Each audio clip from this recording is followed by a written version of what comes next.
Hello, welcome to another episode of Africa This Month.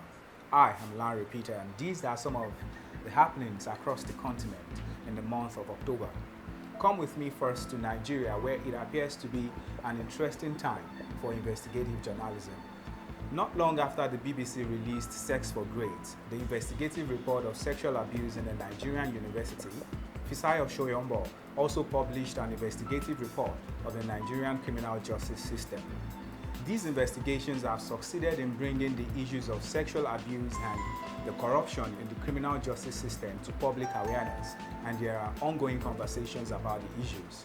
However, my hope is that these revelations will make university authorities stand firm against sexual abuse and bring about a reform in the criminal justice system in Nigeria for the good of all Nigerians. Because as Shoyombo said in that report, no one rich or poor, mighty or miniature, is immune from the consequences of a malfunctioning society.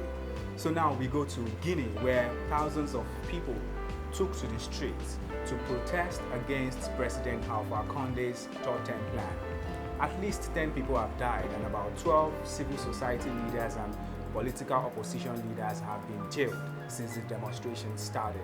If you remember, in 2010, President Alpha Conde won Guinea's first ever democratic elections, and under the current constitution of the country, he is permitted to serve a 5-year term, and his tenure ends in 2020.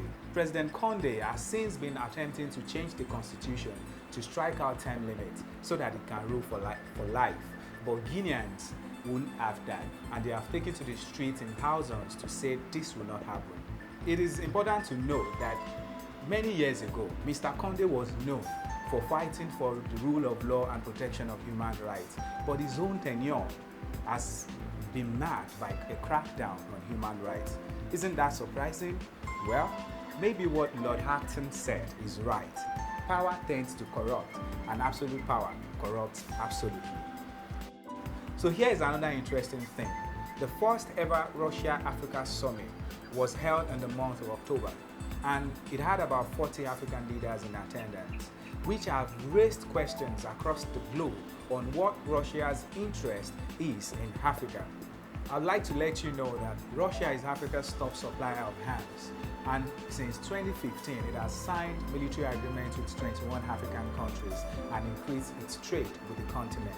While this isn't a bad thing in itself, as other nations like the US, China, and France have done in the past, I hope that African leaders will make the most of these diplomatic relations so that we don't have a situation where all we get is military support and weapons in exchange for our mineral resources. And I hope that you, as an African, will keep your leaders accountable so that they make the best decisions on your behalf. Thank you for hanging with me so far on this episode of Africa This Month. Until the next episode, whatever you do, please don't be a part of the problem. Thank you.